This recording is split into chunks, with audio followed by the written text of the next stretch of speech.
एक सेठ से लक्ष्मी जी रूठ गई। जाते हुए बोली, मैं यहाँ से जा रही हूँ, अब मेरी जगह नुकसान आएगा, तैयार रहना, और अगर तुम जाते जाते मुझसे कुछ मांगना चाहते हो तो बोलो।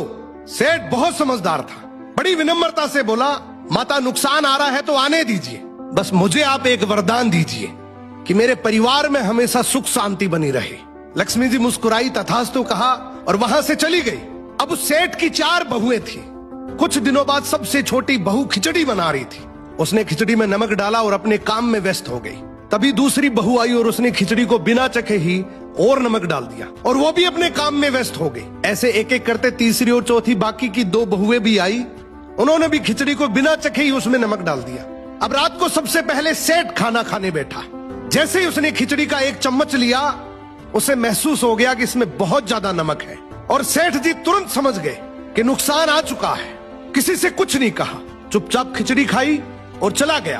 अब सेठ के बाद खाना खाने की बारी आई सबसे बड़े बेटे की। बेटे ने खिचड़ी का 1 निवाला लिया। उसने परिवार वालों से पूछा, पिताजी ने खाना खा लिया? उन्होंने कुछ कहा? तो बाकी सबने जवाब दिया, हाँ पिताजी ने तो खाना खा लिया, लेकिन किसी से कुछ नहीं कहा।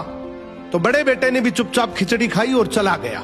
ऐसे ही करके परिवार के बाकी सारे सदस्य एक एक करके आए, अपने से पहले वालों के बारे में पूछा, कुछ नहीं कहा, चुपचाप खिचड़ी खाई और चले गए। अब रात को सेठ जी सो रहे थे, सपने में नुकसान आया और हाथ जोड़कर बोला, भाई मैं यहां से जा रहा हूं, मैं यहां नहीं रह सकता। तो सेठ जी ने पूछा, क्यों, क्या हो गया?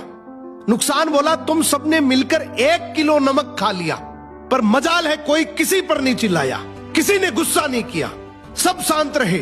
अब जिस परिवार में इतनी सुख शांति हो, आपस में इतना प्यार हो, वहां पर मैं नहीं रह सकता। निष्कर्ष कि जिंदगी है तो उतार चढ़ाव, दुख सुख, फायदा नुकसान सब चलता रहेगा, लेकिन जिस परिवार में आपस में लोगों में प्यार है, सुख शांति है, छोटे में आदर, बड़े में बड़प्पन है, उस परिवार का कोई नुकसान, कोई आपदा कुछ नहीं बिगाड़ सकती।